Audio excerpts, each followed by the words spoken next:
Exclusive interview আপনাদেরকে দেখিয়েছি গতকাল বাহাউদ্দিন, আর আজ একই সঙ্গে আরো এক হাসিনা ঘনিষ্ঠ এবং আরো বেশ কিছু বিষয়ে মুখ খুলেছেন এই হাসিনা ঘনিষ্ঠ। কি বলেছেন সাদ্দাম হোসেন আপনাদেরকে শোনাবো। বাংলাদেশে উগ্রবাদ বাড়ছে, সরকারি পৃষ্ঠপোষকতায় দণ্ডপ্রাপ্ত যারা জঙ্গি গোষ্ঠী তারা মুক্তি পাচ্ছে, তারা কর্মকাণ্ড পরিচালনা করছে। পাকিস্তান ভিত্তিক বিভিন্ন সংগঠন যারা জঙ্গিবাদী কর্মকাণ্ডের সঙ্গে সম্পৃক্ত তারা তাদের কর্মকাণ্ড পরিচালনা করছে। তো বাংলাদেশের যে চ্যালেঞ্জ রয়েছে, জনগণের সামনে কোনো বিকল্প নেই। বাংলাদেশের জনগণের সামনে একটাই বিকল্প, সেটা হচ্ছে দখলদার সরকারের বিদায় এবং সেটির মাধ্যমে গণতান্ত্রিক পথে প্রত্যাবর্তন করাই বাংলাদেশের জনগণের সামনে একমাত্র। বাংলাদেশের জনগণ কিন্তু জানে এবং বাংলাদেশের জনগণ ভীষণভাবে সেটি জানে, যতই তাদেরকে চুপ করিয়ে রাখা হোক, যতই তাদেরকে ভীত সন্ত্রস্ত পরিবেশের মধ্যে রাখা হোক, বাংলাদেশের জনগণের জবাব অবশ্যই দেবে।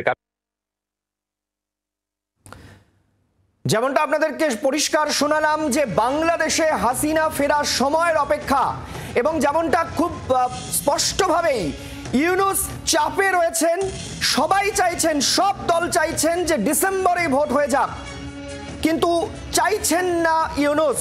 আর সেই চাপের মধ্যেই এই বার্তার সামনে আসছে ছাত্রলীগ সভাপতির। আর এই মুহূর্তে আমাদের সঙ্গে টেলিফোন লাইনে রয়েছেন আন্তর্জাতিক সম্পর্ক বিশেষজ্ঞ অনিক চট্টোপাধ্যায়। অনিকবাবু, স্বাগত আপনার জি24 ঘন্টার পর্দায়। আমি যেটা জানতে চাইবো আপনার কাছে, যে একদিকে ভোট ঘিরে কার্যত চাপ ক্রমশ চড়ছে ইউনূসের উপর, তার মধ্যেই হাসিনা ফেরার যে হুঙ্কার দিচ্ছেন হাসিনা ঘনিষ্ঠরা, তাতে তো চাপ আরো বাড়ছে।